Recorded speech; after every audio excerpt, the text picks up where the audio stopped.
اعوذ باللہ من الشیطان الرجیم بسم اللہ الرحمن الرحیم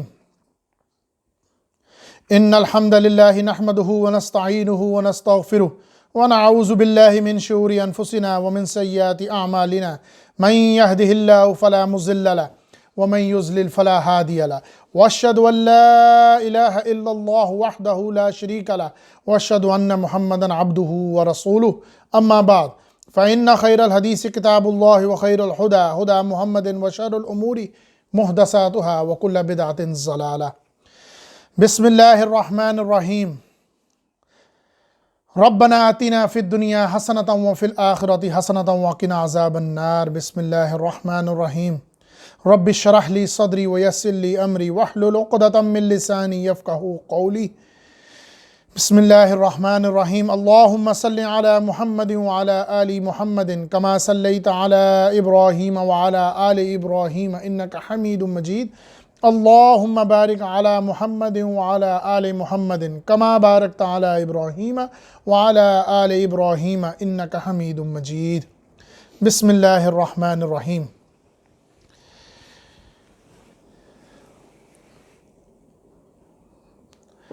آج جو میں نے تحریر شروع کی ہے، جو میں آج سے ایک جد و جہد شروع کر رہا ہوں انفرادی طور پر گفتگو، تو اس کے لیے آج میں کوئی اجتماعی گفتگو نہیں کروں گا.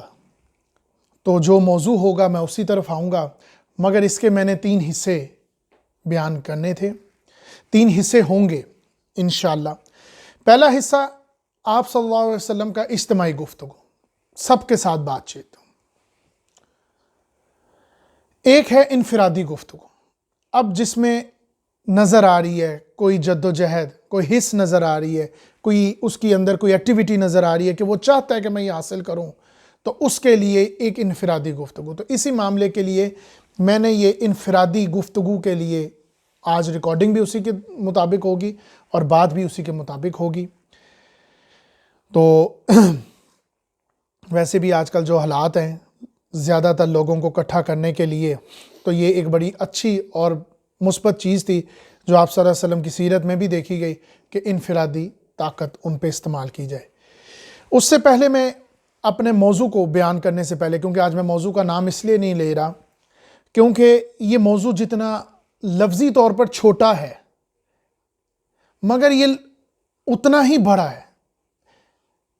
بھرا اس لحاظ سے کہ جہاں پر اللہ تعالیٰ کا نام ہے وہاں یہ حکم بھی ہے. تو یہ معمولی موضوع تو نہیں ہوگا. اگر کوئی، ویسے تو تمام موضوع اللہ تعالیٰ کے، تمام گفتگو، تمام صورتیں، ہر بات بڑی مکمل، بہت بڑی بڑی باتیں ہیں اور پوری زندگی کے لیے. اس لیے تو آج سے کئی سالوں سے اترا ہوا ایک قرآن مجید جو آج ایک مکمل کتاب ہے، کیونکہ وہ آج کے لیے بھی اور آنے والے وقت کے لیے بھی نصیحت ہے. تو اسی وجہ سے یہ معاملات کو بتانے کے لیے اس موضوع کا نام میں آخر میں بتاؤں گا، کیونکہ پہلے میں اس کی اہمیت اور وضاحت کروں گا تاکہ آپ کو بات سمجھ میں آ جائے کہ یہ معاملہ اتنا نہیں ہے جتنا ہم سوچتے ہیں یا ہم سنتے تھے. اجتماعی گفتگو جس کے اندر ہم تمام مولوی حضرات یا عالم دین جتنے بھی ہیں وہ اجتماعی گفتگو ہے، مگر یہ انفرادی گفتگو کا اصل مقصد ہی میرا یہ تھا کہ آج بات ان افراد، اس پرسن، اس بندے یا اس خاندان کے لیے اس معیار پہ آ جائے جہاں پر میں اس کو بات سمجھا سکوں. کوئی بات ایسی نہ ہو جو اس کے بالاتر ہو جائے. جیسے آگے جوان بندہ بیٹھا ہوا ہے تو میں اس کو قبر کے بارے میں بتا رہا ہوں، تو یہ بات اس سے تھوڑی سی بالاتر ہو جائے گی، کیونکہ ابھی تو اس نے زندگی گزارنی ہے. ابھی تو اس نے شادی اور شادی کے بعد اپنی اولاد اور اولاد کے بعد اس نے ابھی تو بڑا معاملہ گزرنا ہے. تو اس نے تو ابھی بڑی صورتوں کے ایک پڑاؤ سے گزر کے اس معاملات تک پہنچنا ہے جہاں پر سورۃ التحریم کی بات ہوگی. ویسے تو تمام زندگی کے ہر معاملے میں قرآن مجید ایک مکمل کتاب ہے، مگر اسی طرح جیسے کہ حدیث بخاری میں اور مسلم شریف میں واضح طور پر آتا ہے کہ صورتیں کچھ واضح طور پر صدر نشین ہیں، ٹاپ پہ بیٹھی ہیں.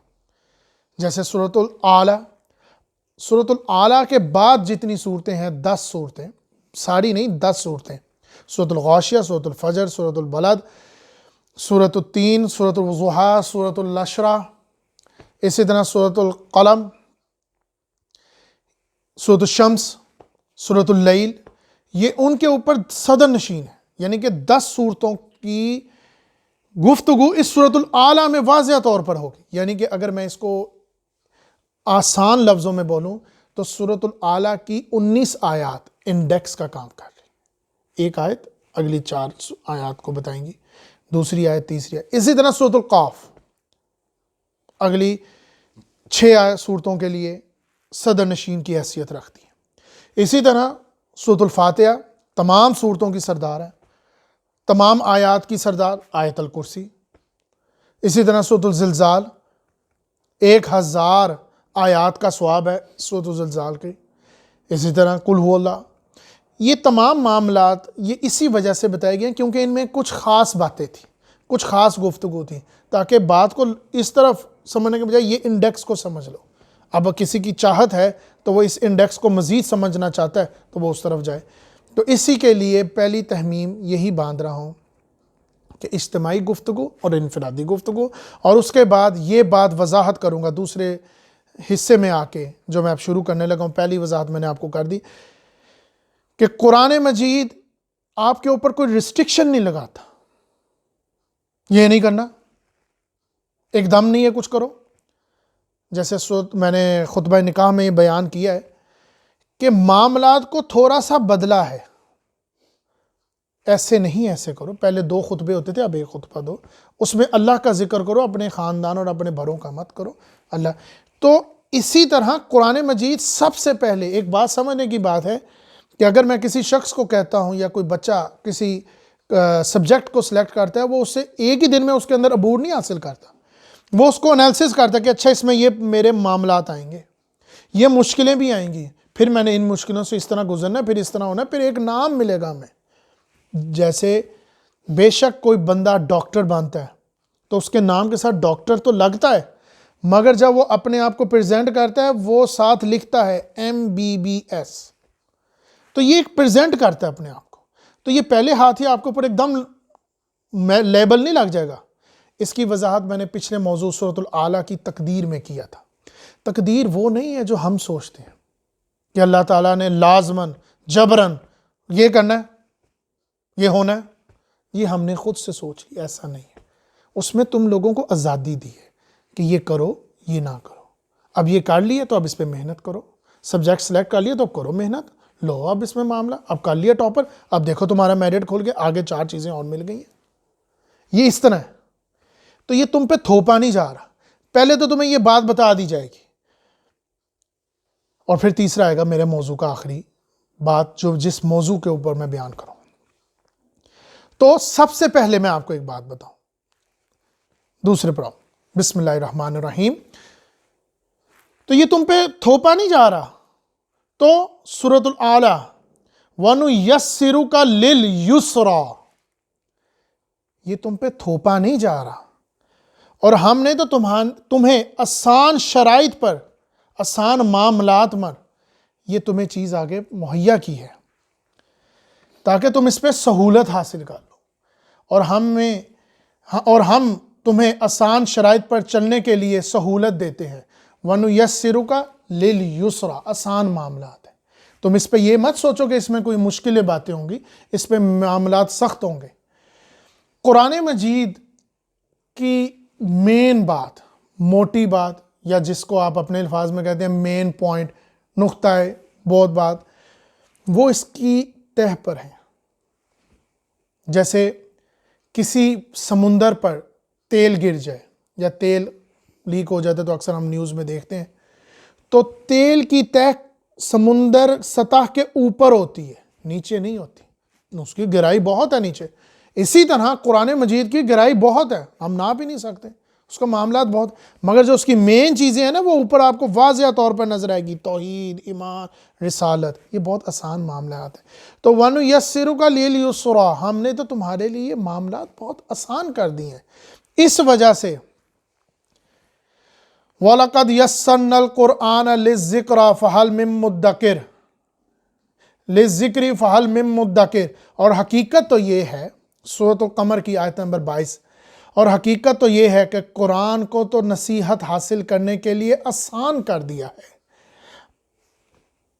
پہلے میں اس کا بیان کر دوں. جو نصیحت حاصل کرنا چاہے گا نصیحت کون حاصل کرے گا؟ جب کوئی انسان کام کرنا چاہتا ہے، کوئی کام کرنے کا عہد کرتا ہے، تو وہ کام ایسے نہیں ہوتا۔ اللہ تعالیٰ فرماتے ہیں، اور حقیقت یہ ہے، سچ یہ ہے، سچ کیا ہے کہ جب وہ کام کرنے کا اس کے ساتھ ہم آہنگی، اس کے کام کرنے کا جذبہ اس کے اندر آتا ہے، یعنی کہ یہ تبدیلی کہاں ہوتی ہے؟ سب سے پہلے انسان کے اندر، تب وہ اس معاملے کو بہت آسانی سے لے لیتا ہے۔ ظاہری طور پر تو یہ نظر آتا ہے کہ ایک شخص کو پتھر لگا ہے، ایک شخص کو تانا پڑا، وہ تو ظاہری ہے نا، مگر حقیقتاً جو اللہ کے ساتھ لو لگانے کا اس کا مزہ ہے وہ تم نہیں سوچ سکتے کہ اس کو کیا سرور مل رہا ہے کہ وہ اکیلے بیٹھ کے اس کے ساتھ بیٹھا ہوا ہے۔ اس کے لیے میں نے پڑھا ہے، قدوس گنگوہی کے نام سے ایک بہت مفسرین تھے، انہوں نے اس کی بڑی خوبصورت تحمیل باندھی، وَنُيَسِّرُكَ لِلْيُسْرَىٰ، کہ محمد عربی اللہ سے ملنے چلے گئے 7ویں آسمان پر، اتنی بڑی جگہ پر جہاں پر جبرائیل نہ جا سکے، اور اللہ تعالیٰ کے مشاہدات، جو معاملات تھے ان کا مشاہدہ کر رہے تھے، ان کی تجلیوں کا مشاہدہ کر رہے تھے، اور واپس آ گئے۔ اللہ کی قسم اگر میں جاتا تو میں کبھی نہ واپس آتا۔ یہ اصل میں صوفیانہ طریقہ ہے کہ کسی کے ساتھ لو لگانا، وہ اسی میں خوش ہے، دوسروں کو ظاہری طور پہ کچھ نظر نہیں آتا کہ اس کا معاملہ کیا جڑ گیا۔ یہ نہیں کہ وہ بہت ہی بلند ہو گیا، وہ اپنے غور و فکر میں اس میں جڑ گیا۔ یا ایھا المدثر یا ایھا المزمل، کہ اے کمبل میں لپٹنے والے، اے غور و فکر کرنے والے، کیونکہ اس کا تار جڑ گیا ہے۔ مگر یہاں پر کہا جا رہا ہے کہ یہ ان لوگوں کے لیے آسانی ہو جائے گی، ہم ان کے لیے اندر سے آسانی کر دیں گے، ان کو یہ معاملہ مشکل لگے گا ہی نہیں، ہم ان کے لیے آسانی کر دیں گے جب ان کے اندر سے یہ جذبہ اٹھے گا کہ ہم نے یہ کرنا ہے۔ فَهَلْ مِن مُدَّكِرٍ، تو اب کون ہے جو نصیحت حاصل کرے گا؟ اب کون ہے؟ کیونکہ ایک بات جان لو، وَاللَّهُ خَلَقَكُمْ وَمَا تَعْمَلُونَ، سورۃ الصافات نمبر 96، حالانکہ اللہ تعالیٰ تمہیں سب کو پیدا کرنے والا ہے اور تمہارے معاملات کو بھی، وہی ہے خالق، وہی ہے مالک، تمہارے معاملات میں جو کچھ بنانا چاہتے ہو، جو تم چاہتے ہو اس کے اوپر بھی وہ قادر ہے، اس لیے تو تمہیں تقدیر دی۔ اسی لیے تقدیر کے دونوں لفظ ہیں علیحدہ علیحدہ، ایک تقدیر سورج، مچھر اڑے گا، جیسے بڑی خوبصورت ہے شہد کی مکھی، حکم ہے کہ جاؤ پھولوں سے شہد چوسو، رس چوسو اور شہد بناؤ، یہ اس کی تقدیر۔ مگر انسانی تقدیر، جسے نوع تقدیر کہا جاتا ہے، اس میں آپ لوگوں کو آزادی ہے، جو چاہو کرنا چاہو کرو، تم نے فیصلہ کر لیا میں نے بدی کرنا، جاؤ کرو، اس میں تمہیں توفیق بھی دے دی، جاؤ کر لو۔ اسی وجہ سے تمہیں جب اس معاملات میں توفیق دے دی، پھر آہستہ آہستہ آہستہ آہستہ تم نے اپنے معاملات کو ٹیڑھا کر دیا۔ اسی وجہ سے تو کہا جاتا ہے فَلَمَّا زَاغُوا أَزَاغَ اللَّهُ قُلُوبَهُمْ، بس جب وہ لوگ خود ٹیڑھے ہو گئے تو اللہ تعالیٰ نے ان کے دلوں کو بھی ٹیڑھا کر دیا۔ وَاللَّهُ لَا يَهْدِي الْقَوْمَ الْفَاسِقِينَ، اور اللہ تعالیٰ اسی طرح نافرمانوں کو فاسق کر دیتا ہے۔ سورۃ الصافات آیت نمبر 5۔ جب انہوں نے ڈیسیجن لے لیا کہ ہم نے یہ کرنی ہے تو پھر ہو گیا۔ شروع میں یہ معاملات مشکل لگتے ہیں، کیسے کروں گا، کیا کہیں گے لوگ، تو باتیں کریں گے، تانے ماریں گے، لوگوں تو ہمیں جینے نہیں دیں گے۔ اسی وجہ سے تو آپ صلی اللہ علیہ وسلم کو قرآن مجید میں اللہ تعالیٰ نے واضح طور پر کہا جاؤ فرعون کے پاس، یعنی کہ تم نے تجلی لے لی ہے۔ جب حضرت موسیٰ علیہ السلام کو کہا گیا تو کوہ طور پر کہ اب تم نے میری تجلی لے لی، اب تم میرے پاس آگے، اس چیز کا تم نے جو ذوق تھا، مزہ تھا، شعور تھا، وہ تم نے لے لیا میرے سے گفتگو کر کے، اب جاؤ فرعون کے پاس، اب جاؤ باتیں سنو، اب جاؤ تانے سنو، در کی ٹھوکریں کھاؤ۔ کیوں؟ حقیقت تو یہ ہے کہ جو تمہارا معاملہ اس کے ساتھ جڑا ہے، اس کا تو تم یہ لوگ تصور ہی نہیں کر سکتے۔ شاید یہ ان کو انظہاری طور پر، باطنی طور پر، بے شک جیسے ایک انسان ڈاکٹر ہوتا ہے، مریض کو ظاہری طور پر تو درد ہو رہی ہوتی ہے، میں بہت درد، تو ڈاکٹر تو ہر چیز ہے، وہ تو نہیں کہتا ہائی اس کو کیا ہو گیا، وہ جانتا ہے اس کو بس یہ اینٹی بایوٹک لکھ کے دینی ہے، وہ لکھ دے گا، کیونکہ وہ انظہاری طور پر سمجھتا ہے۔ اسی طرح جس کا معاملہ اپنے رب کے ساتھ جڑ جاتا ہے، وہ اس چیز کو مان لیتا ہے کہ یہ ایک مکمل کتاب ہے، یہ مکمل نصیحت ہے، یہ کوئی تھوپ نہیں رہا، یہ نہیں کہہ رہا کہ آؤ نقاب کر لو، مشکل بڑی، اب کہاں سے گزریں، پانی بھرا ہے، اب کیا کریں، گندا ہو جائے گا، گندگی آ جائے گی، باس نے تو کہہ دیا ایسے ہی چاہیے، تو میں تو ایسے ہی جا رہی ہوں، کیا کروں، یہی شاید میرا سٹیٹس ہے۔ یہ تو نصیحت ہے، کس کے لیے؟ کیونکہ آج آپ ایک نیکی کرو گے، اندر جذبہ اٹھے گا، یہ سب سے مشکل کام ہے، ہاں، کیونکہ ہر انسان ایک چوراہے پہ کھڑا ہے، کروں نہ کروں، چھوڑ دوں کر لوں، تر کر لوں پکڑ لوں، پھر ایک فیصلہ ہوتا ہے، حتمی فیصلہ، ہاں میں نے یہ کرنا ہے، دنیا جو مرضی بولے واٹ ایور، میں نے یہ کرنا ہے، میں نے الہاکم التکاثر حتی زرتم المقابر کے مطابق زندگی گزارنی ہے، تو میں نے کرنا ہے، میں نے معاملات کو اتنا اونچا نہیں کرنا، میں نے یہ کرنا ہے۔ تو آج اس کے لیے ایک نیکی کرنا آسان ہے، کل اللہ تعالیٰ اس کے لیے 10 نیکیاں آسان کر دے گا، پھر اس کے لیے 100 درجے آسان ہو جائیں گے۔ اسی طرح آج ایک انسان نے گناہ کرنے کا سوچ لیا، اگلا تعالیٰ اس کے اگلے 10 گناہ کے دروازے کھول دے گا، جاؤ ٹھیک ہے کر لو، فلما زاغوا زاغ اللہ قلوبہم، ٹھیک ہے تم نے اپنے آپ کو ٹیڑھا کر لیا، ہم نے تمہارے دلوں کو ٹیڑھا کر دیا۔ پھر انسان جس طرف متوجہ ہو جاتا ہے، یہ تقدیر کا ایک ہی حصہ چل رہا ہے، پھر وہ جس طرف موو کر جاتا ہے، کیونکہ آپ جوان بچے ہو، آپ جس طرف موو کر جاؤ گے، نولیہ ما تولا ونصلیہ جہنم، سورۃ النساء آیت نمبر 115، ہم اسے ادھر ہی متوجہ کر دیتے ہیں جدھر وہ خود چلنا چاہتا تھا، جہاں وہ چاہتا تھا نا کہ میں یہاں چلوں، تو جاؤ، پھر تم نے اپنے آپ کو دوزخ کی طرف متوجہ کر لیا ہے، نولیہ ما تولا ونصلیہ جہنم، تو تم نے اپنے آپ کو جہنم کی طرف متوجہ کر لیا، کیونکہ ہم نے آپ کو دلوں کو ٹیڑھا کر لیا، تو پھر جاؤ پھر اس طرف، تم نے اگر وہیں رہنا ہے۔ پھر ایک وقت آتا ہے جب ایک انسان بچپن سے جوانی تک، اور جوانی سے کسی ایک ایسے مقام تک پہنچ جاتا ہے کہ وہ اللہ تعالیٰ کی نافرمانی میں لگا رہتا ہے، وہ نہیں مانتا اس معاملے کو، وہ نہیں سمجھتا، وہ کہتا ہے یار یہ بڑا مشکل معاملہ ہے، کیونکہ جب بھی آپ کسی معاملے کو کرنے لگو گے نا تو اس کے مشکل پہلو واضح ہوں گے، ڈرائیں گے تمہیں، یہ نہیں ہو سکتا، کیا کر رہے ہو تم، کیسی باتیں کر رہے ہو، کیا کہیں گے لوگ۔ پھر جب وہ انسان اپنے آپ کو ٹیڑھا کر لیتا ہے، پھر وہ ٹیڑھا ہی ہو جاتا ہے، وہ سوچتا ہے کہ یہ کتاب کوئی اتنی خاص نہیں ہے، یہ کوئی اتنی انفارمیشن والی بات نہیں ہے، جو انفارمیشن میرے سامنے بیٹھا ہوا یہ میرا باس ہے نا، یہ جو میرا پریزنٹیو ہے، یہ جو پریزنٹ کر رہا ہے اپنے آپ کو، بہت بڑا کوئی ڈاکٹر ہے، بہت بڑا عہدے پہ بیٹھا ہوا ہے، یہ کوئی پرائم منسٹر، یہ جو بات کر رہا ہے یہ بڑی زوردار ہے، یہی ٹھیک بات کر رہا ہے۔ جب انسان اپنے آپ کو ٹیڑھا کر لیتا ہے تو وہ ٹیڑھا ہو جاتا ہے۔ پھر ایک معاملہ آ جاتا ہے کہ جب وہ چاہتا ہے مار کھا کے، دنیا کے دھور دھکے کھا کے، نہیں نہیں نہیں نہیں نہیں نہیں، یہ جو سامنے بیٹھا ہوا تھا، جو مجھے بڑا بڑا نظر آ رہا تھا، اور میں اس کے مطابق کئی سال اپنی زندگی گزاری ہے، یہ تو ہر بات کے آگے کہہ دیتا ہے جو اللہ کو منظور، اللہ تعالیٰ مجھے معاف کر، یہ تو مرنے کے ٹائم سب اللہ کو تو یاد کرنے لگ پڑا، اب میں بھی واپس ہوتا ہوں۔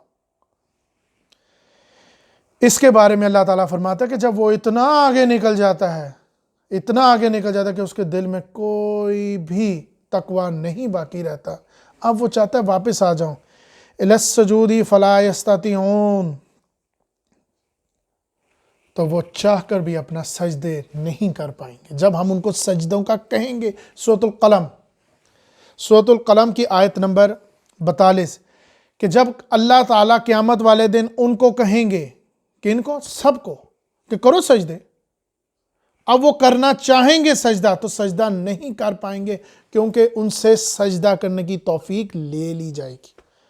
ایک وقت آتا ہے جب آپ اس کو بولتے ہیں نو ریٹرن پوائنٹ، کوئی واپسی نہیں، یہاں سے کوئی واپس نہیں آ، کیونکہ اس نے اپنے دل کو تکبر اور حسد میں پا لی ہے۔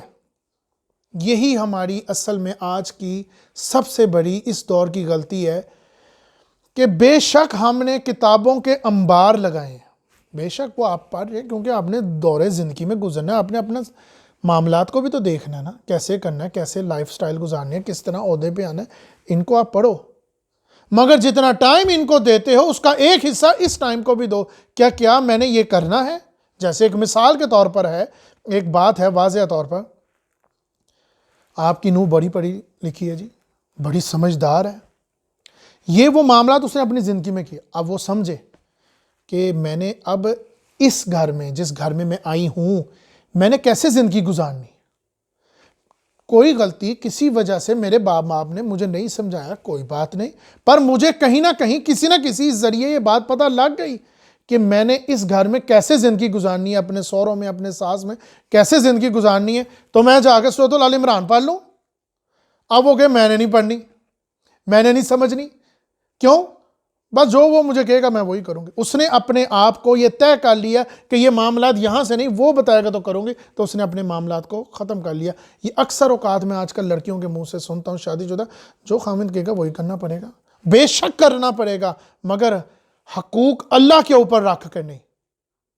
وہ آپ کو کوئی گناہ کا کہہ رہا ہے، کوئی معاملات ایسا غلط کہہ رہا ہے، وہ ایسے معاملات میں لا رہا ہے جس کی وجہ سے آپ کے معاملات غلط ہو سکتے ہیں، آپ ان کو پڑھنے کے بجائے آپ اسی کی اس لیے مانیں کیونکہ آپ نے اپنے دلوں کو ٹیڑھا کر لیا. اور اگر ایک معاملہ شروع ہو رہا ہے بچوں کا، اب وہ شادی پہ جا رہے ہیں، ان کو پتہ لگ گیا کہ اب مجھے کیا کرنا ہے. بھائی مجھے تو بتا دیا ماں جی شادی ہونے لگی ہے، تو بتاؤ میں ایسا کیا کروں جو میں اس سٹیپ میں لینے لگی ہوں، میں یہاں پر جانے والی ہوں. کچھ ہے ایسے رول اینڈ ریگولیشن، کوئی پیپرز، کوئی ایسا ہے معاملہ جس کو میں پڑھ لوں تو یہ معاملے کے مطابق چلوں گی. چاہے وہ شادی لڑکی کی خاندان میں ہو، ماں کو پریشانی لگی رہتی ہے پتہ نہیں سیٹل ہوگی کہ نہیں. اسی طرح وہ بھی چاہتی ہے کہ کچھ ملے. اب میں کیا کروں، پہلے دن کیا کروں، دوسرے دن کیا کرنا، مجھے یہ تمام معاملات کوئی لسٹ تو دو نا، جس کو ہم آج کل انگلش میں بولتے ہیں انڈرسٹینڈنگ. پر ہم انڈرسٹینڈنگ کہیں اور لے کے، انڈرسٹینڈنگ ہم فحاشی میں لے جاتے ہیں، سمجھ بازی میں، بات چیت میں لے جاتے ہیں. پہلے ہی سمجھ جاتے ہیں اچھا یہ کیا چاہتا ہے، تو وہ زندگی خراب. تو یہ تمام معاملات کو پڑھنے کے لیے سورۃ النساء پڑھو، زندگی کے معاملات کو پڑھ لو.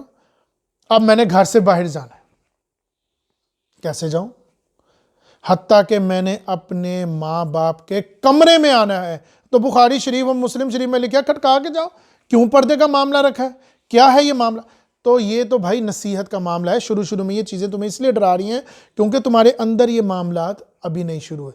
تو جب تمہارے اندر ہمہنگی ہو جائے گی، معاملات یس ہو جائیں گے، فیصلہ کن ہو جائے گا، تو یہ تمہیں سارے معاملات آسان نظر آئیں گے. جیسے پانی کی سطح پر وہ تیل واضح نظر آتا ہے، تمہیں وہ معاملات بہت آسان نظر آئیں گے. یہ ایسا نہیں ہے اب تم اس کی گہرائی میں جانا چاہتے ہو تو آؤ بسم اللہ کر کے، مگر ایسا نہ ہو کہ تم ایسے معاملات میں حد سے آگے نکل جاؤ جب تمہیں اللہ تعالیٰ کہے کہ کرو سجدہ تو تم نہیں کرو گے. خاشعۃ ابصارہم ترہقہم ذلہ، سورۃ القلم آیت نمبر 43. تو وہ نہیں کریں گے سجدے. کیوں؟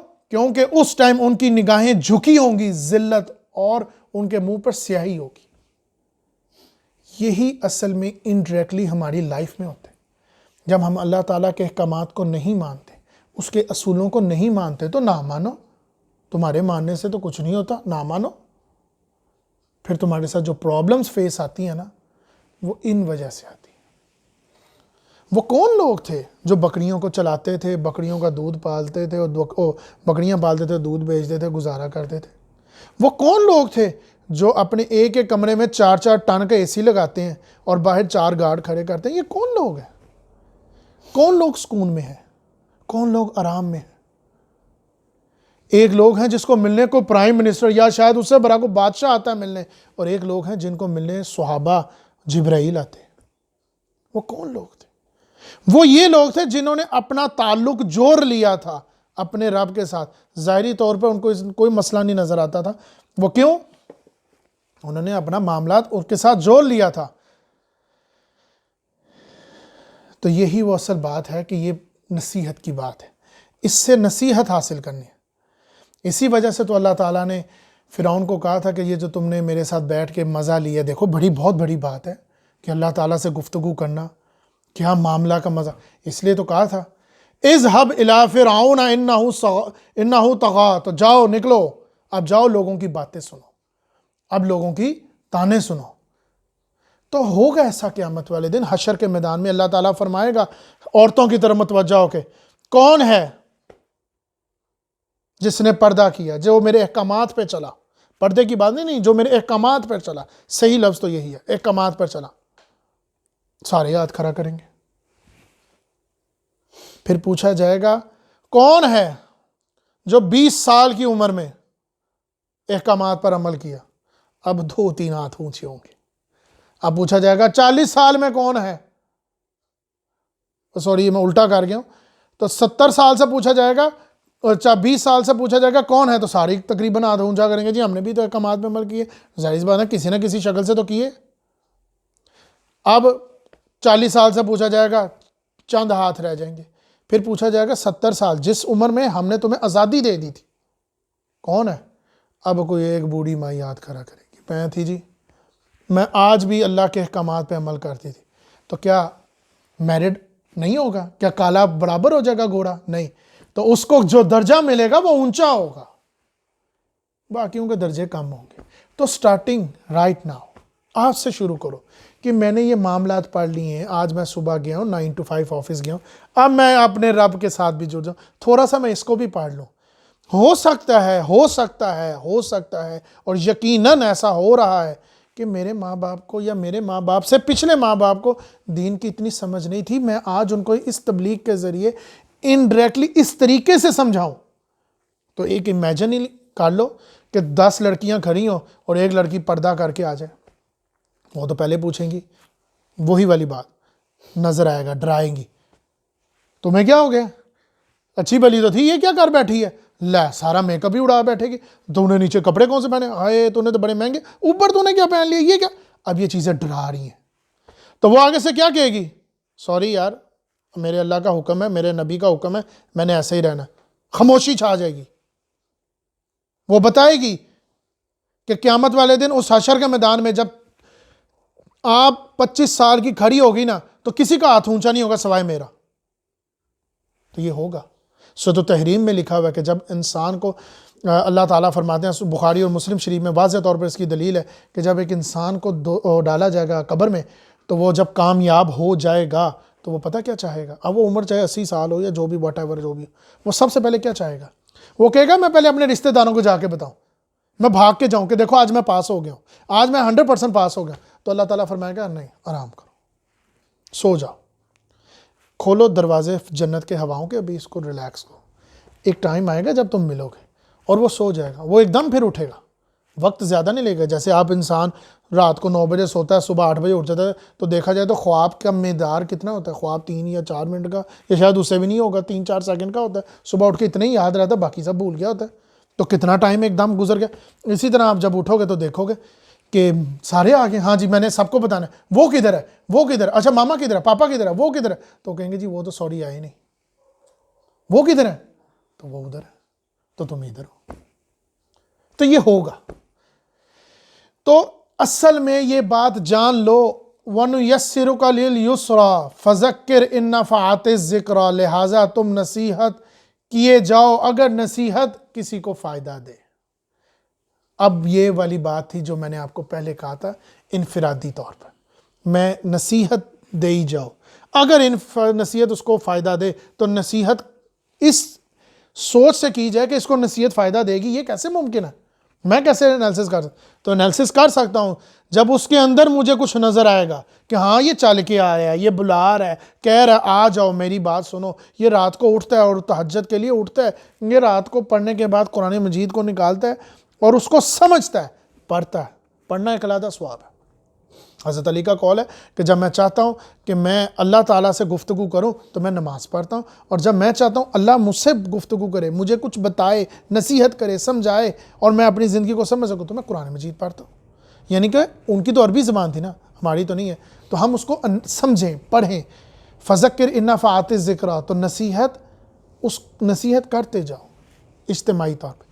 اب انفرادی طور پر کرو، یہ ہے وہ آیت جس کی وجہ سے میں انفرادی طور پر آپ کے پاس آیا ہوں کہ میں آپ کو نصیحت اس لیے کرنے آیا کیونکہ آپ نے بلایا ہے، ورنہ نہ بلاؤ، کھول لو یوٹیوب، نکال لو اپنی آسانیاں، تو آج کل یہی ہو رہا ہے، آسانیاں نکالو، آج کل تو لوگ شارٹ کلپ مانگتے ہیں۔ تو یہ ہے اصل میں وہ گفتگو، وہ بات جو میں نے آپ کو پہلی اور دوسری بیان کی کہ اجتماعی گفتگو اور انفرادی گفتگو کا اصل مقصد کیا تھا، جو بات بتانے آیا تھا، اور اس کا مقصد یہی ہے کہ جو چاہے گا، جو نیڈ کرے گا، جس کی ضرورت ہے۔ اب میں اپنے تیسرے حصے پہ آتا ہوں۔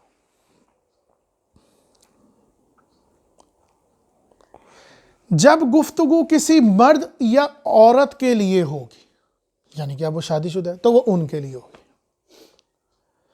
پہلی ایک بات جان لیجئے، ہمارا نظام قرآن مجید ان شارٹ، یعنی کہ میں یہ کہہ سکتا ہوں کہ ڈاکٹر میں یا میڈیکل کے اندر فزکس نہیں ہوتی، یعنی کہ کوئی ایکسپیریمنٹ نہیں ہوگا، وہاں تو سارا میڈیکل ہی ہوگا۔ میتھمیٹکس کے اندر H2+2 نہیں ہوگا، یعنی کہ کیمسٹری نہیں ہوگی، بات ہو رہی ہوگی تو سیدھی ہو رہی ہوگی، یہ تو سب بھی جانتے ہیں۔ اور جیسے کہ آسانی کہتے ہیں نا، کیا کہتے ہیں، آپ کے پاس فون کون سا ہے؟ وہ کہتا ہے جی آئی فون۔ او ہو، آپ اس میں سافٹ ویئر یہ والا، او یہ آپ کے پاس اینڈرائڈ ہونا چاہیے، یعنی کہ آپ نے طے کر لیا، یہ آپ کو پتہ ہے۔ جیسے عورت ہے، ہر چیز علیحدہ ہو رہی ہے۔ قرآن مجید اب خالی مرد یا عورت کے لیے نہیں ہے، میاں بیوی کے لیے زیادہ تر ہے تو ان کے لیے بھی سٹارٹنگ پوائنٹ تو یہیں سے ہونا ہے، مگر اس کی بنیاد کیا ہے؟ خاندان، کیونکہ معاشرہ بولتے ہی خاندان کے ہیں، خاندان کے مجموعے کو بولتے ہیں۔ جب دیکھا جائے تو میاں بیوی کے لیے، میاں بیوی سے پیچھے کون آئے گا؟ اب بچے بیٹے علیحدہ علیحدہ ہو گئے نا، اب شادی شدہ نہ رہے، تو خاندان کے لیے ہے، اور یعنی کہ میاں بیوی کے لیے ہے، تو میاں بیوی کس چیز سے بنیاد بنے؟ خاندان سے، جوڑے سے۔ تو قرآن مجید اسی کا تو حکم دیتا ہے۔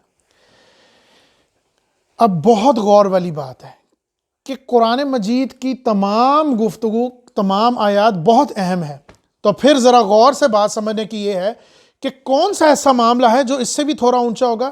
اللہ کے حقوق کے بعد والدین کا حقوق، یہ سب سے ٹاپ کی بات آتی کہ جہاں اللہ کا حقوق ہوگا وہاں والدین کا، جہاں محبت ہوگی وہاں نبی کے ساتھ ہوگی، اللہ کے ساتھ، نبی کے ساتھ، رسالت، توحید، اللہ اور نبی۔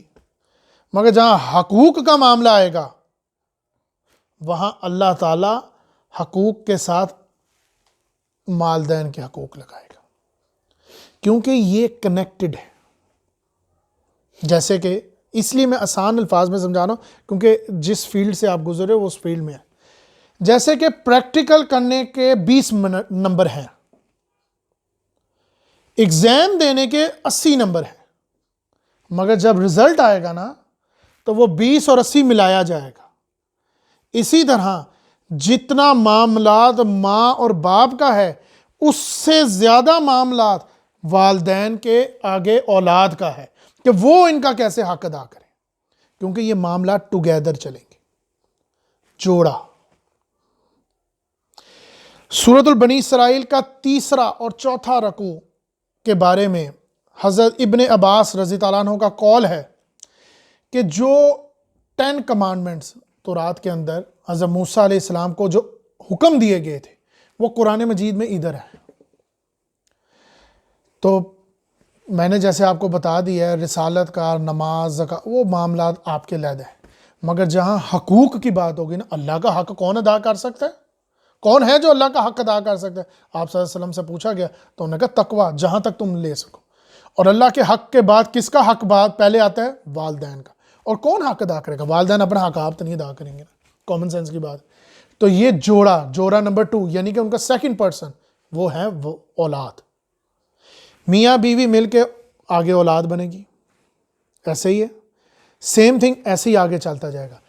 تو اسی طرح والدین اور اس کی اولاد، تو اولاد اپنے والدین کے حقوق ادا کرے، اس کے لیے سب سے پہلے اللہ تعالیٰ نے کس کا حکم دیا؟ ان کو احکام عشرہ بھی کہتے ہیں، یعنی کہ 10 حکم۔ دین کی بنیاد کیا ہے؟ سورۃ البنی اسرائیل آیت نمبر 23، وَقَضَىٰ رَبُّكَ أَلَّا تَعْبُدُوا إِلَّا إِيَّاهُ، اور تمہارا پروردگار یہ حکم دیتا ہے، حکم ناٹ اوپینین، یہ آپ کو اوپینین نہیں دے رہا کہ آپ یہ سوچو کہ نہیں ایسے، نہیں کچھ ایسے کر لیتے، کچھ اس طرح بچ کے نکل جاتے، نہیں، حکم، فیصلہ جو میں نے آپ کو بتایا تھا اندر سے ہو گیا، بس فیصلہ، حکم۔ تو تمہارا پروردگار، اے نبی تمہارا پروردگار یہ حکم دیتا ہے کہ اس کے سوا کسی کی عبادت نہ کی جائے، جیسے کہ میں نے آپ کو اپنے موضوع کے دوسرے حصے میں بتایا، نصیحت، سارے معاملات اللہ تعالیٰ، پہلے اللہ تعالیٰ کو آپ آگے رکھو گے۔ تمام عبادتیں اللہ تعالیٰ کی. اب اس میں دو باتیں آتی ہیں جو آج کل کی فیلڈ میں دیکھتا ہوں.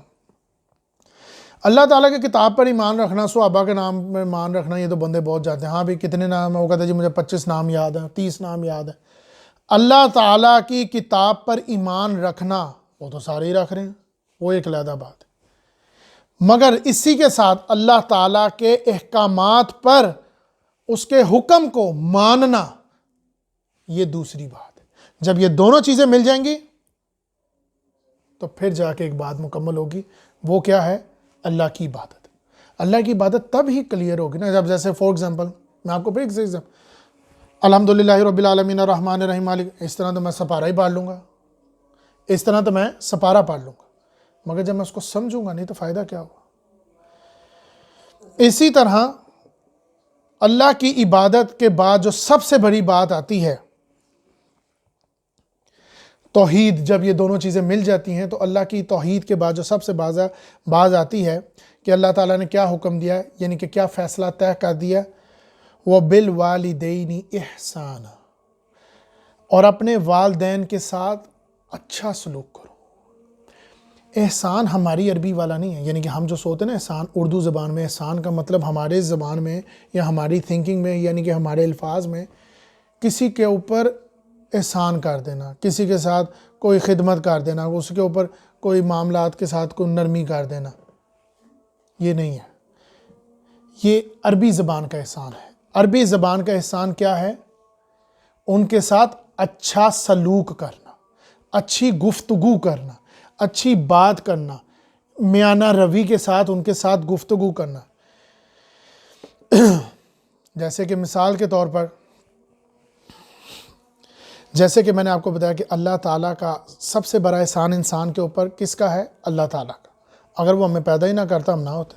آج ہم بنگلہ دیش میں پیدا ہوتے یا شاید کسی اور دور دراز علاقوں میں ہوتے, شاید ہمیں نبی کا نام ہی نہ پتا ہوتا, تو ہمیں تو کچھ بھی نہ پتا ہوتا. ہم نے کرنا کیا, قیامت والے دن ہم جاتے تو ہم کہتے تھے ہمیں تو پتہ ہی کچھ نہیں ہے جی. تو آج یہ ذمہ داری اگر ان تک پہنچ گئی ہے جنہوں نے آگے تک پہنچانا ہے, تو انہوں نے اپنی ذمہ داری مکمل آگے طور پر پہنچا دی ہے, تو پھر ان کی ذمہ داری بنتی ہے کہ وہ آگے سے ان کو پہنچائیں. تو اللہ تعالیٰ کا سب سے بڑا احسان یہی تو ہے کہ اس نے ہمیں مسلمان پیدا کیا, اور اس جگہ پر پیدا کیا کہ جہاں پر ہمارے لیے آسائشیں پیدا کی. دیکھ لو اذان ہوتی ہے, ہمیں چل آسانی ہے, کوئی ٹینشن ہی نہیں, نماز پڑھنے چلے جاتے ہیں. آپ کو اس میں تو کشمیر میں تو نہیں ہے کہ نماز پڑھنے جانا نہیں جا سکتے, عبادت کرنے جانا نہیں جا سکتے, یا پھر آپ ایسے ملک میں تو نہیں ہے جہاں پر عبادات مشکل ہے. تو اللہ کا یہ سب سے بڑے احسان کے بعد دوسرا احسان کیا ہے؟ والدین کا احسان. کس چیز کا؟ اللہ تعالیٰ نے پیدا کری ہے, پر ذریعہ کون بنا؟ ماں باپ ہی بنے نا. ماں نے پیٹ میں رکھا 9 مہینے, برٹش لاء کے مطابق ہوتا, نہیں رکھتے نہیں ضائع کر دیا, کس نے روکا ہوا ہمیں؟ پر ماں نے پیٹ میں رکھا, درد سہی, پھر اپنی توانائی ساری کٹھی کی اور دودھ کے ذریعے اس کو پلا دی, اپنی جان نکال کے اس کو دے دی کہ لے تو ساری توانائی لے لے, میں خالی. اور اسی طرح باپ نے کیا کیا؟ دور بھاج کی, بھاگا دورا معاملات کے لیے, اس کے لیے اور اپنے بچے کے لیے, یعنی کہ اپنی بیوی کے لیے اور اپنے بچے کے لیے, دونوں کے لیے معاشرتی معاملات کو درست کیا. اور سب سے بڑی بات جو آج میں بڑی خاص بات ہے, جو ہمیشہ ہی میں کہتا ہوں, حلال اور حرام. کیا فرق پڑتا ہے؟ کیا فرق پڑتا ہے؟ کیا فرق پڑتا ہے کہ یہ دودھ اور اس دودھ میں کیا فرق ہے؟ ایک پانی کا گلاس یا دودھ لے لینا گلاس کا, تو کیا فرق پڑتا ہے؟ یہ حلال کا, یہ حرام کا, وہ کہہ کہ دونوں تو سفید ہی ہیں. کیا جو حرام کماتا ہے اس کے یہاں ماتھے پہ کچھ لکھا ہوتا ہے؟ تو یہ بہت بڑی نعمت ہے اللہ تعالیٰ کی کہ حلال روٹی دی, یہ احسان ہے اس کا. ورنہ دیکھ لو جو حرام کما رہے ہیں وہ پھل رہے ہیں پھول رہے ہیں, پر ان کو کوئی پڑی. مگر ایک ایسا معاملہ ہے جہاں کنڈی ڈال گئی ہے کہ جب ان کو سجدے کے لیے کہا جائے گا تو وہ سجدہ نہیں کر سکیں گے, کیونکہ ان کے خون میں رس بس گیا حرام. اور وہ جانتے ہیں کہ ہمیں حرام مل رہا ہے, وہ کہہ رہے ہیں ٹھیک ہے اوکے, ہمارا سٹیٹس اونچا ہونا چاہیے, ڈزنٹ میٹر حلال ہے کہ حرام ہے. یہی تو سب سے بڑی بات ہے باپ کی کہ وہ حلال لا کے آتا ہے. وہ کہتا ہے کہ یار یہ حلال ہے. آپ صلی اللہ علیہ وسلم کو اللہ تعالیٰ نے کیا نہیں دیا؟ کیا وہ پہاڑ اور بادشاہت نہیں دے سکتے تھے؟ میاں روی انہوں نے کہا نہیں، میں اتنا اسی لیے تو کہتے ہیں وہ قول ہے قوال زری کہ جتنا کھاؤ گے اتنا حساب دینا پڑے گا۔ انہوں نے کہا میرے بھائی یہی ہے، حلال ہے، بس اتنا ہی ہے، آگے تم دیکھو۔ تو حلال کما کے تمہیں دیا ساری، پھر تم پروان چڑھے، کس وجہ سے؟ اپنے ماں باپ کی وجہ سے۔ پھر جہاں حق کا معاملہ آئے گا، پھر والدین کا یہی تو سب سے بڑا حق ہے۔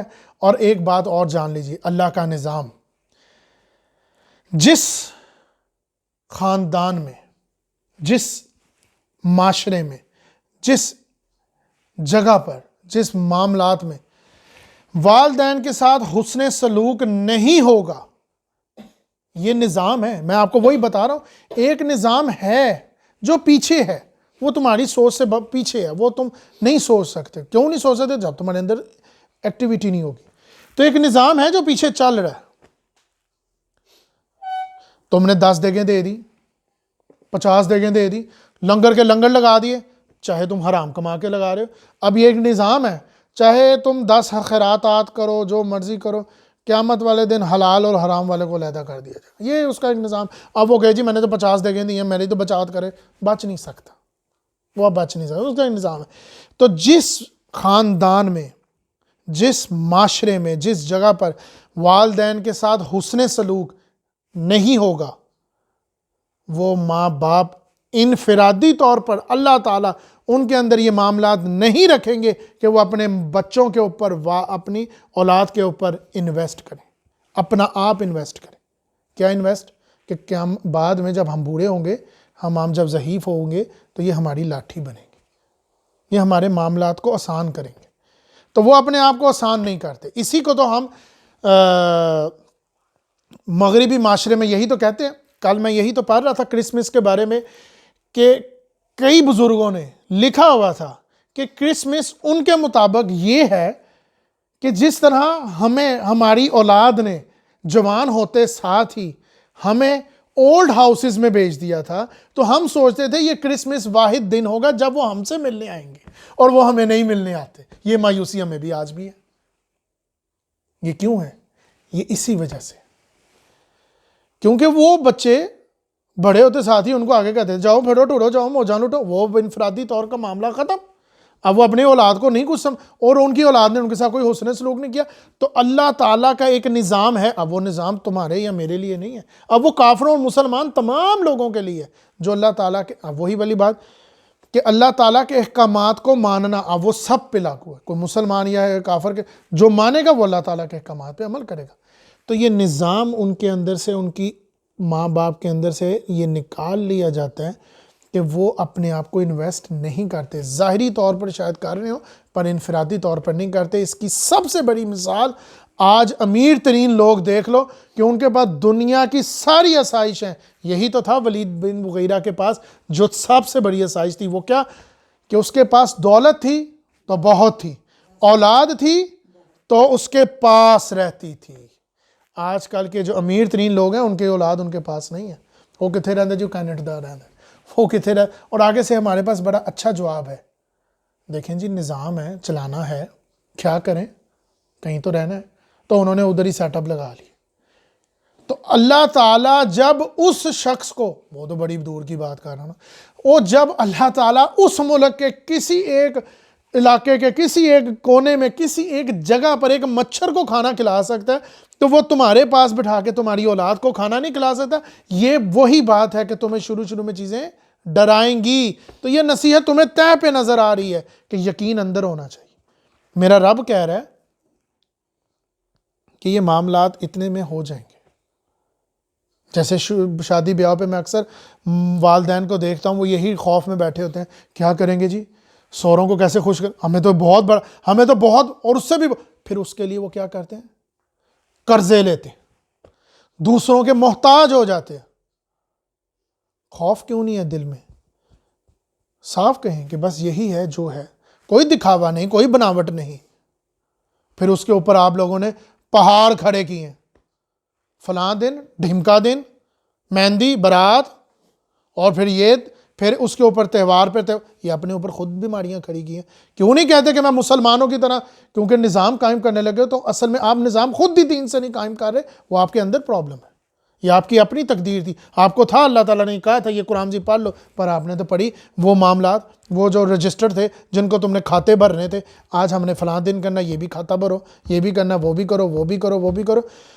جس گھر میں آپ صلی اللہ علیہ وسلم نے فرمایا ہے کہ جس گھر میں لڑکی والے ہوں ان کے گھر سے نہیں کھاؤ, ان کے اوپر مجبوری مت کرو. مگر ہم تو سوچتے ہیں ہماری تو قیامت آ گئی, تین کڑیاں ہو گئی, قیامت ہو گئی. تو یہ وہ معاملات تھے. یہ بات سمجھانے کا, یہ تحمیل لمبی باندھنے کا مقصد یہ تھا کہ ہم لوگوں نے خود اس معاملے کو, تو جب آپ کے اندر خود حسن سلوک نہیں ہوگا تو پریزنٹیو آپ کو بھی آگے سے کوئی خاص پریزنٹ نہیں کرے گا. وہ اللہ تعالیٰ کا ایک نظام ہے جو اس میں سے ختم ہو جائے گا. تو وہ میں کرسمس کے بارے میں پڑھ رہا تھا تو ان کو مایوسی ہوئی. انہوں نے کہا جس طرح ہم نے اپنے بچوں کو نکال دیا تھا, اور یہی بات آج یہ ہے جو امیر ترین لوگ ہیں ان کے پاس یہ سہولت موجود نہیں ہے, ان کے پاس دولت ہے, ساری آسائشیں ہیں, بٹن دبائیں تو دنیا کے کسی بھی کونے میں پہنچ جائیں گے, مگر نہیں ہے تو ان کی اولاد ان کے پاس نہیں ہے. یہی سب سے بڑی آپ کے پاس وافر بڑی چیز ہے. اما یبلغن عبادک ربک احدہما او کلاہما فلا تقولوا, اور والدین میں ان میں سے اگر کوئی ایک یا ان دونوں میں سے کوئی ایک بوڑھا پہنچ جائے, بڑھاپے پہ پہنچ جائے, تو اسے لہما اف ولا تنہرہما وقلہما قولا کریما, تو ان کو اف تک مت کہو بلکہ ان سے عزت اور بہتری کے ساتھ پیش آؤ, بلکہ ان کے ساتھ عزت سے بات کرو. اف ہماری زبان میں ناخن تراشنے تک کی بات ہے کہ ناخن تراشنے میں بھی درد ہوتی ہے نا, اف. تو ان کو اف مت کہو, ان کو جھرکو مت. سورۃ الانشراح میں آیا کہ ان کو جھرکو مت, کو ڈانٹو مت, اور ان کے ساتھ بڑی عزت سے پیش آؤ. کیوں؟ یہ بات پھر وہی بات ہے, وہ میں نے اس بھابھے کی بات میں سے سمجھ کے پڑھی کہ یہ تو بچہ تھا, میں تو اس کی صفائی کرتا تھا, میں تو اس کو دھوتا تھا, میں نے تو اس کو دودھ پلایا, بے شک کما کے وہ باپ بھی بتا رہا ہے کہ دودھ پلاتا رہا, پھر اس کو چلنا سکھایا. بے شک آج کل تو واکرز وغیرہ آگے, پرانے زمانے کی بات ہو رہی تھی, تو میں نے تو اس کو چلنا سکھایا. تو آج یہ سینہ تان کر مجھے کہتا ہے کہ ان ویلپ میں سے کسی ایک کو سلیکٹ کر لو, یہ فیسلٹیز وہاں ملیں گی آپ کو, یہ اولڈ ہاؤس میں چلے جاؤ. تو آج یہ مجھے سینہ تان کے یہ بات کرتا ہے. تو یہ ہے اصل بات سمجھانے کی. وَخَفِّضُوا لَهُمَا جَنَاحَ الذُّنُوبِ مِنَ الرَّحْمَةِ, اور ان کے ساتھ محبت برتاؤ, اور ان کے سامنے اپنے آپ کو انکساری اور جھکاؤ کے رکھو, اور یہ دعا کرتے رہو. یہاں میں بات چھوٹی سی کرنا چاہوں گا سمجھانے کے لیے. وَخْفِضْ لَهُمَا جَنَاحَ الذُّلِّ مِنَ الرَّحْمَةِ, تو محبت کے ساتھ بات کرو, اور ان کے ساتھ جب بات کرو تو اپنے آپ کو جھکا کے رکھو اور ان کے لیے دعا کرو. آپ صلی اللہ علیہ وسلم کو اللہ تعالیٰ نے حکم دیا کہ جو یہ اہل ایمان ہے, یہ جو مومن ہے نا, چاہے یہ غریب ہے, انڈائریکٹلی بات کو سمجھو, چاہے وہ غریب ہے, چاہے وہ مسکین ہے, ان کے آگے جب بات کرو تو کندھے جھکا کے بات کرو. یہ میرے بڑے خاص محبوب ہیں. انہی میں سے تو حضرت عمر, حضرت ابو بکر اور یہ بندے نہیں. بے شک اللہ تعالیٰ واضح طور پر پوری صورتیں کے صورتیں, پورا قرآن مجید آپ صلی اللہ علیہ وسلم کی تعریف کے لیے اترا ہوا ہے. ان سے جب بات کرو, ان کی تو بات ہی کچھ اور ہے, اس طرح میں اس طرف نہیں جا رہا, مگر حکم کیا دے رہے, کس کو؟ اللہ تعالیٰ نبی کو, کہ ان کے ساتھ اس طرح بات کرو. تو جب آپ کسی کے گھر جاؤ تو دیکھو کہ حسن سلوک والا ماحول ہے, تو کیا کہو گے؟ سبحان اللہ. تو یہ معاملات دیکھو, اور ان کے لیے دعا کرو. اب بات آتی ہے اصل, کیا ہے والدین کا حقوق؟ جھکا کے, پہلا تو یہ فرض ادا کرو, اپنے آپ کو جھکا کے, کندھے جھکا کے, ان کے آگے عاجزی کے ساتھ, اور دعا کیا کرو؟ وَقُلْ رَبِّ ارْحَمْهُمَا كَمَا رَبَّيَانِي صَغِيرًا, کہ یا میرے رب اے میرے رب ان کے لیے اب دعا کرو. ایک تو ہو گیا نا اخلاقی طور پر، ظاہری طور پر نظر آ گیا کہ یار یہ بندہ بہت جھک کے بات کر رہا ہے، معاملات کو بڑے نرم سے بات کر رہا ہے. اور دوسری طرف جب وہ فارغ ہوں تو تم ان کے لیے کیا کہو، رب ہما کما ربیانی صغیرہ، اے میرے رب جس طرح انہوں نے مجھے بچپن میں پالا. ذریعہ تو وہی بنے نا، بے شک اللہ تعالیٰ نے سارے معاملات کیے، پیدا اس نے کی، ذریعہ وہ بنے، خوراک اس نے میسر کی، ذریعہ وہ بنے. جس طرح انہوں نے مجھے بچپن میں پالا، اب انہیں اسی طرح ان کے معاملات میں ان پر بھی رحم فرما، اور یہی معاملات ان کے مرنے کے بعد بھی کرو، تاکہ یہ تمام معاملات آپ کو سمجھ میں آ جائیں. اصل میں یہی ہے وہ بات بتانے کا کہ خاندان کسی ایک ذریعے سے نہیں ہوتا. ایسا نہیں ممکن کہ ایک معاملات اس طرف جا رہے ہیں اور ایک معاملات اس طرف جا رہے ہیں. سپورٹ کرنی، سپورٹیو کا کام کرنا ہے. یہ بالکل ویسے ہی کام کرنا ہے جیسے تمام معاملات کرتے ہیں. کس طریقے سے؟ ایک باپ کما رہا ہے، جیسے کہ میں نے آپ کو بتایا جوڑے کا کام ہے. جیسے ایک باپ کما رہا ہے، اب اولاد اس کو کیا دے گی؟ ذہنی سکون جب وہ گھر میں آئے گا. معاملات میں انفرادی، ہاں ہم ہیں، آپ بتائیں، حکم کریں. ہم ماں نے بول دیا، ماں نے، ویسے تو قرآن مجید میں ماں کا درجہ بہت بلند ہے، بہت بلند ہے، وہ اس ٹائم بحث نہیں ہے، مگر حکم دیا گیا کہ یہ انہوں نے کہا ہے. اب ایک معاملات ہیں جو ظاہری طور پر ماں باپ اپنے معاملات کو کر رہے ہیں، اور ایک انفرادی طور پر اب اولاد کیا کر رہی ہے؟ اللہ تعالیٰ کے احکامات پر چل کر ان کو سپورٹ کر رہی ہے، ان کے معاملات کو آسان کر رہی ہے. واضح طور پر قرآن مجید میں ہے، اللہ تعالیٰ فرماتے ہیں جو میرے راستوں پر چلے گا میں اس کے راستے آسان کر دوں گا. اور اس کا راستہ کیا ہوگا؟ اس کا راستہ یہی ہوگا کہ یا اللہ میرے ماں باپ کے ساتھ معاملات اچھے فرما. اور ماں باپ آگے سے کیا کہہ رہے ہیں؟ ماں باپ وہ کہہ رہے ہیں کہ وہ پردہ کر رہے ہیں، وہ معاملات میں اچھے جا رہے ہیں، اللہ تعالیٰ کے احکامات پہ عمل کر رہے ہیں اور پورا معاملات کو کر رہے ہیں. وہ آگے سے کیا کہہ رہے ہیں کہ اللہ تعالیٰ آپ نے کہا تھا آپ کے راستے پہ چلیں گے تو آپ ہمارے معاملات آسان کریں گے. تو ہم چاہتے ہیں کہ ہماری ماں باپ کے ساتھ معاملات آسان ہو جائے. اور اس سے آگے کیا چلے گا؟ اب آگے سے ماں باپ کیا کہہ رہے ہیں؟ یا اللہ میرے معاملات آسان کر دے. باپ کہہ رہا ہے کہ یا اللہ میرے برکت کا معاملہ فرما میرے گھر میں. ماں کہہ رہی ہے یا اللہ کو رشتے کا معاملہ فرما. آگے سے ان کے معاملات آسان ہو رہے ہیں. تو یہ چین کی طرح معاملات ایک دوسرے سے جڑے ہوئے ہیں. اب کیا ہوگا؟ ایک توڑے گا، اپنے راستے ٹیڑے کرے گا، اللہ تعالیٰ اس کے دل بھی ٹیڑے کر دے گا.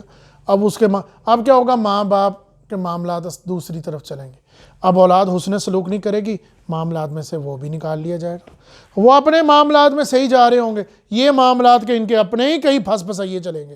جیسے کہ مثال کے طور پر ایک عورت یا ایک لڑکا یا ایک لڑکی کسی معاملے میں جڑ جاتے ہیں، وہ اپنے کسی دکھ کے معاملے میں گھس جاتے ہیں، وہ اپنے کسی دکھیرے میں بھاگ جاتے ہیں، ماں باپ اپنے کسی معاملے میں لگے رہتے ہیں.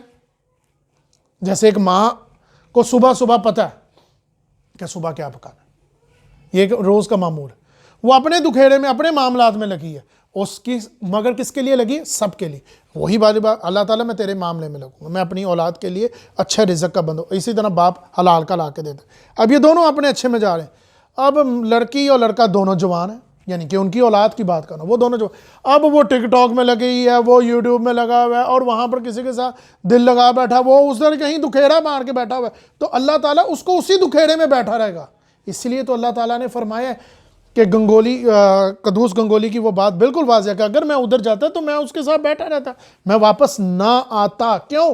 کیونکہ یہ بڑا بڑی بات ہے کہ میں یہاں پر بیٹھا ہوں اور اللہ تعالیٰ کے ساتھ لا لگائی ہے. تو ظاہری طور پر مجھے تانے تو سننے پڑ رہے ہیں تو سن ہی جاؤں، پر میری تو لا لگی ہوئی ہے. تو وہ یہ معاملات جڑے ہوئے ہیں. اسی طرح یہ خاندان کے معاملات بھی جڑے ہوئے ہیں. تو ان کے ساتھ حسن سلوک کرو، پردے کا معاملہ رکھو، اور سب سے بڑی بات یہ جان رکھو کہ ان کے علاوہ اور ان سب کے علاوہ ایک ہے جو ذات رب کائنات، وہ جو ہمیں ایسے دیکھ رہی ہے، وہ چھپے ہوئے رازوں کو بھی دیکھ رہی ہے، وہ دیکھ رہی ہے تمہاری نیتیں کیا ہیں، کس کو تم خوش کر رہی ہو، کس کو نہیں کر رہے، تم اپنے باپ کو خوش کرنے کے لیے کیا دکھا رہے ہو. ماں باپ، ہم بھی یہی کرتے تھے بچپن میں، اپنے ماں باپ کو خوش کرنے کے لیے طرح طرح کے جھوٹ بھی بولتے تھے، خرابیاں بھی کرتے تھے. مگر حقیقت کیا ہے کہ جتنا تم معاملات اپنے دنیاوی میں دیتے ہو اتنے معاملات اپنے رب کو دو، کیونکہ ایک بات جان لو، یہ نظام جڑا ہوا ہے اللہ تعالیٰ کے معاملات میں۔ اسی وجہ سے اللہ تعالیٰ فرماتے ہیں کہ اپنے راستوں کو درست کرو، جو میں نے کہا ہے اس پہ عمل کرو، اپنے نبی کی سیرت پر چلو، کیونکہ آپ عورتوں نے ملنا ہے ان کو، حضرت عائشہ، حضرت مریم، ماشاءاللہ کیا خوبصورت لوگ ہیں جنہوں نے دنیا کے نظام کو قائم کیا۔ آج یہ جو جتنے بڑے امیر، یہ جتنے ٹیکنالوجی میں گزرے، یہ جتنے میڈیکل کے ٹاپر ہیں نا، یہ ان سے بھی بڑے ٹاپر ہیں۔ اس لیے تو اللہ تعالیٰ نے ان کے لیے اس لیے تو اللہ تعالیٰ فرماتا ہے کہ ہم ان کے دلوں کو روشن کر دیں گے، ان کے دلوں کو، ان کے گھروں میں رحمت نازل فرمائیں گے۔ تو اللہ تعالیٰ ہم سب کو سمجھنے اور اس پہ عمل کرنے کی توفیق عطا فرمائے، اور جو بات میرے منہ سے جذباتی طور پہ نکل گئی ہو، اللہ تعالیٰ اس کو لیے معافی چاہتا ہوں۔ تو کچھ خاص تیاری نہیں تھی، پر کچھ عربی میرے منہ سے صحیح نہ نکلی، معافی چاہتا ہوں۔ بس یہ ذہن میں تھا کہ یہ آیات کہاں پر گئی، تو اللہ تعالیٰ میں معافی چاہتا ہوں ان تمام معاملات کے، اور اللہ تعالیٰ ہمارے گھروں پر، ہمارے خاندان پر رحمت نازل فرمائے، اور ہمیں اس معاملات پر عمل کرنے کی، اور ہم تمام مردوں کو تبلیغی معاملات پہ عمل کرنے کی توفیق عطا فرمائے، اور اپنے گھر میں اولاد اور اپنے ماں باپ کے ساتھ خاص کر حسن سلوک کرنے کی توفیق عطا فرمائے۔ السلام علیکم ورحمۃ اللہ وبرکاتہ۔